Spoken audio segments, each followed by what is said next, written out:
नमस्कार, जोहार, good morning दोस्तों। आज मैं आपको झारखंड की मुख्य 25 बड़ी खबरों को बताने वाला हूं। उससे पहले हमारे वीडियो को लाइक करके चैनल को सब्सक्राइब अवश्य कर लें। तो चलिए दोस्तों, जानते हैं झारखंड की फटाफट 25 खबरों को। अब उपभोक्ताओं को पुराने बिल पर ब्याज और पेनल्टी नहीं देनी होगी। कनेक्शन जुड़वाने पर भी जुर्माना माफ है। हर महीने बिजली पर सब्सिडी का लाभ मिलेगा। आवेदन के लिए बिजली कंपनी की आधिकारिक वेबसाइट पर जाएं और आधार कार्ड, उपभोक्ता संख्या और पता संबंधित दस्तावेज अपलोड करके योजना का लाभ लें। केंद्र सरकार ने छात्रों को स्कॉलरशिप देने के लिए नेशनल स्कॉलरशिप पोर्टल शुरू किया है। इसके तहत 75,000 रुपए तक की स्कॉलरशिप मिल सकती है। यह सुविधा कक्षा 9वीं और उससे ऊपर के विद्यार्थियों को ही मिलेगी, जिनकी पारिवारिक आय 2.5 लाख रुपए से कम हो और बैंक KYC पूरी हो, और ये राशि सीधे बैंक खाते में भेजी जाएगी। हजारीबाग में पूर्व मंत्री योगेंद्र साव ने झारखंड की महागठबंधन सरकार पर हमला बोला। उन्होंने कहा कि सरकार जल, जंगल और जमीन की सुरक्षा के लिए बनी थी, लेकिन उल्टा काम हो रहा है। उन्होंने कहा, आदिवासियों को गोली और जेल की धमकी दी जा रही है। उन्होंने पुलिस और प्रशासन द्वारा जनता का शोषण और विस्थापितों को प्रताड़ित करने का आरोप लगाया। धनबाद के गोविंदपुर निवासी अमरनाथ सरायढेला के ATM से 4,000 रुपये निकालने की कोशिश की। पैसा खाते से कट गया, लेकिन मशीन से नहीं निकला। बाद में पता चला ठगों ने ATM में प्लास्टिक लगा रखा था। जिले के कई ATM जहां सुरक्षा नहीं है, शातिर गिरोह निशाना बना रहे हैं। लोग पैसों की निकासी के दौरान सतर्क रहें। रांची में CM हेमंत सोरेन ने 10वीं और 12वीं बोर्ड टॉपर छात्रों को नकद इनाम, स्कूटी, लैपटॉप और मोबाइल देकर सम्मानित किया। 909 सहायक आचार्य और अन्य शिक्षकों को नियुक्ति पत्र भी सौंपे गए।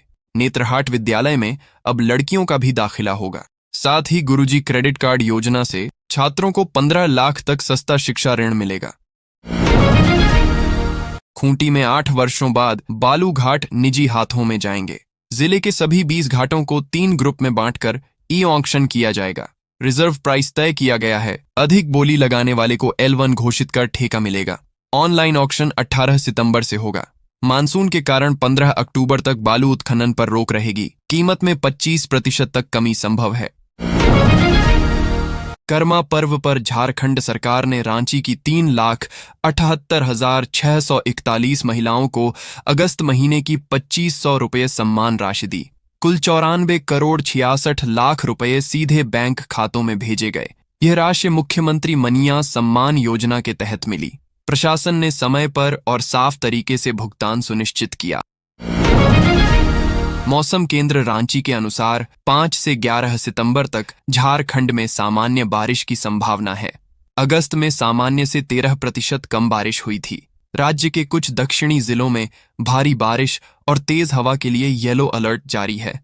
नॉर्थ वेस्ट बंगाल का लो प्रेशर सिस्टम झारखंड पर ज्यादा असर नहीं डालेगा। पूरे मानसून में अब तक सामान्य से 26% अधिक वर्षा हुई है।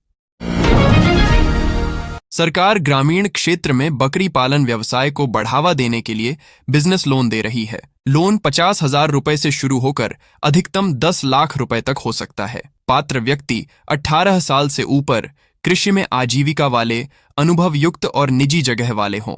लोन पूरी तरह सुरक्षित है, सब्सिडी उपलब्ध है और राशि सीधे बैंक खाते में भेजी जाती है। देवघर में 2 दिवसीय कार्य समिति बैठक में पूर्व मंत्री रणधीर सिंह पहुंचे। उन्होंने स्वास्थ्य मंत्री डॉक्टर इरफान अंसारी पर निशाना साधा, जिन्होंने कहा था कि अगर राहुल गांधी का आदेश हुआ तो झारखंड में एक भी भाजपा कार्यालय नहीं बचेगा। इसी बात पर पूर्व मंत्री रणधीर सिंह ने चुनौती दी और कहा कि युवाओं के माध्यम से संथाल क्षेत्र में कमजोर भाजपा को और मजबूत कर पार्टी का जनाधार बढ़ाया जाएगा। रांची से एक और बड़ी खबर सामने निकल कर आ रही है कि झारखंड सरकार ने गिग श्रमिकों के लिए 2025 नया विधेयक पास किया। अब डिलीवरी बॉय और अन्य गिग वर्कर्स पंजीकृत होंगे, न्यूनतम वेतन और सुरक्षित काम के अधिकार पाएंगे। नियम तोड़ने वाले कंपनी पर 10 लाख रुपए तक का जुर्माना लगेगा। रांची में बोर्ड बनेगा जो पंजीकरण, कल्याण और सामाजिक सुरक्षा सुनिश्चित करेगा। झारखंड हाईकोर्ट में 11वीं जेपीएससी परीक्षा में असफल 54 अभ्यर्थियों की याचिका की सुनवाई हुई। याचिकाकर्ता मुख्य परीक्षा में फेल हुए थे और मेरिट लिस्ट रद्द करने व उत्तर पुस्तिकाओं की दोबारा जांच की मांग कर रहे हैं। कोर्ट ने जेपीएससी को कहा कि अगली सुनवाई तक काउंटर एफिडेविट न देने पर कोई और मौका नहीं मिलेगा। टाटानगर रेलवे स्टेशन पर जल्द ही डिजिटल लॉकर सेवा शुरू होगी। यात्री 20 किलो तक का सामान सुरक्षित रख पाएंगे। प्रति घंटे 15 रुपए शुल्क लगेगा। लॉकर क्यूआर कोड और पासवर्ड से खोला जाएगा। सुरक्षा के लिए 24/7 सीसीटीवी निगरानी होगी। शुरू में 20 लॉकर लगाए जाएंगे। यह सुविधा झारखंड और आसपास के यात्रियों के लिए बड़ी राहत है। श्रमिक कार्ड स्कॉलरशिप योजना के तहत मजदूर परिवारों के बच्चों को पढ़ाई के लिए 8,000 रुपए से लेकर 25,000 रुपए तक की मदद मिलती है। ये स्कॉलरशिप कक्षा 6वीं से लेकर ग्रेजुएशन तक मिल सकती है। जरूरी है कि बच्चा सरकारी स्कूल में पढ़ता हो और परिवार का श्रमिक कार्ड कम से कम 6 महीने पुराना हो। आवेदन ऑनलाइन होगा। झारखंड में निकाय चुनाव टलते जा रहे हैं। हाईकोर्ट ने जनवरी 2024 में 3 हफ्ते में चुनाव कराने का आदेश दिया था, लेकिन मुख्यमंत्री हेमंत सोरेन ने ओबीसी आरक्षण रिपोर्ट न होने का हवाला देकर समय मांगा। कोर्ट ने फटकार लगाई और अब 3 महीने बाद सुनवाई होगी। चुनाव न होने से जनता व विकास कार्य प्रभावित हैं। खाद्य सुरक्षा मंत्रालय ने ग्रामीण राशन कार्ड लिस्ट जारी कर दी है। अगर आपने आवेदन किया था तो nfsa.gov.in पर जाकर नाम चेक करें। लिस्ट में AAY, BPL और APL कार्ड धारकों के नाम हैं। अगर नाम है तो 7 से 15 दिन के अंदर में राशन कार्ड मिलेगा, जिससे आप सस्ते दाम पर गेहूं, चावल, तेल आदि ले सकेंगे। पटना में कांग्रेस की वोटर अधिकार यात्रा रैली में झारखंड के मुख्यमंत्री हेमंत सोरेन ने कहा कि भाजपा और उसके गठबंधन वाली सरकार मतदाता सूची और विशेष पुनरीक्षण के नाम पर लोगों के अधिकार छीन रही है।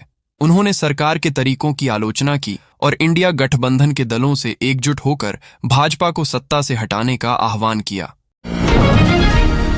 हेमंत सरकार से एक और बड़ी खबर सामने निकल कर आ रही है कि हेमंत सरकार ने राज्य में कला और संस्कृति को नई पहचान देने के लिए बड़ा कदम उठाया है।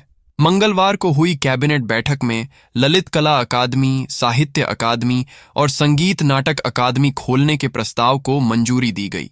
इन अकादमियों के माध्यम से कलाकारों को मंच मिलेगा और झारखंड की सांस्कृतिक धरोहर को और सशक्त किया जाएगा। धनबाद से दिल्ली होकर जम्मूतवी तक चलने वाली स्पेशल ट्रेन के सभी फेरे रद्द कर दिए गए हैं। धनबाद जम्मूतवी और बुधवार से जम्मूतवी धनबाद ऐसी स्पेशल ट्रेन नहीं चलेगी। धनबाद से 13 और जम्मूतवी से 14 सितंबर तक चलने वाली ट्रेन की टिकट बुकिंग भी बंद कर दी गई है। झारखंड के 6 जिलों धनबाद, देवघर, खूंटी, गिरिडीह, जामताड़ा, जमशेदपुर में नए मेडिकल कॉलेज और अस्पताल बनाए जाएंगे। ये पीपीपी मोड में मौजूदा सदर अस्पतालों को अपग्रेड कर बनाए जाएंगे। केंद्रीय मंत्री जेपी नड्डा ने इसकी मंजूरी दी है। इससे राज्य में हेल्थ सुविधाएं बेहतर होंगी और डॉक्टरों की कमी भी कम होगी। झारखंड सरकार ने नई शराब नीति लागू की है और पलामू में 19 बालू घाटों की नीलामी शुरू की है। सिंगरा घाट सबसे महंगा है, जिससे राज्य को 1200 करोड़ रुपए तक का राजस्व मिलेगा। पहले लोग बिहार से बालू लाते थे, अब नीलामी से स्थानीय लोगों को बालू मिलेगा और सरकार को आमदनी बढ़ेगी। पूर्व मुख्यमंत्री शिबू सोरेन के रांची स्थित मोराबादी वाले घर को गुरुजी स्मृति संग्रहालय बनाया जाएगा। यह संग्रहालय झारखंड आंदोलन की याद दिलाएगा। साथ ही जामताड़ा के चिरुडीह में उनकी एक बड़ी प्रतिमा और पार्क भी बनेगा। सरकार का उद्देश्य है कि नई पीढ़ी गुरुजी के संघर्ष और विचारों से प्रेरणा ले सके।